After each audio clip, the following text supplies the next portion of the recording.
कल्पना कीजिए एक ऐसे समय की जब भारत की धरती पर तलवारों की टंकार गूंजती थी, जब वीरता जीवन का धर्म थी, जब इतिहास सिर्फ लिखा नहीं जाता था, जिया जाता था।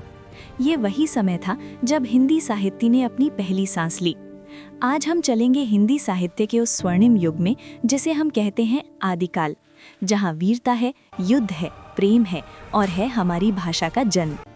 हिंदी साहित्य का पहला काल आदिकाल। इसका समय माना जाता है 1050 ईस्वी से 1375 ईस्वी तक। इसे वीर गाथा काल भी कहा जाता है, क्योंकि इस समय की रचनाएं वीरों की गाथाओं से भरी थीं।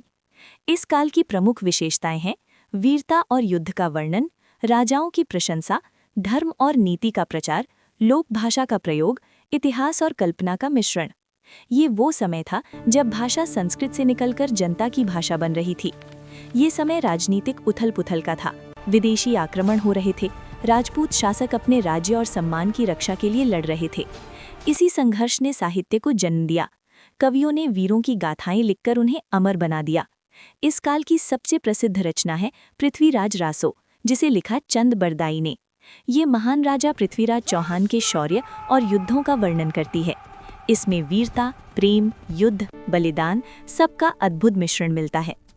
अन्य प्रमुख रचनाएं हैं आल्हाघंट, वीर आल्हा उदल की गाथा, बीसल देवरासो, राजपूत वीरता का वर्णन, खुमान रासो, युद्ध और शौर्य की कथा।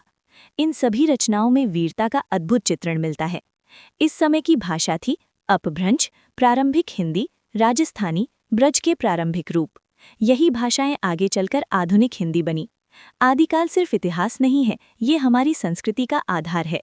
इस काल ने हमें दिया हिंदी भाषा की नींव, वीरता की परंपरा, ऐतिहासिक चेतना, लोक भाषा का विकास। यदि आदिकाल ना होता तो आज की हिंदी भी शायद ना होती।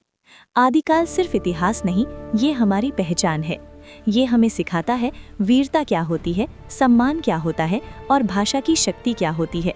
हिंदी साहित्य की ये यात्रा यहीं समाप्त नहीं होती। अगले काल में हम देखेंगे भक्ति की धारा, भक्ति काल। अगर आपको ये ऐतिहासिक यात्रा पसंद आई हो तो वीडियो को लाइक और शेयर जरूर करें।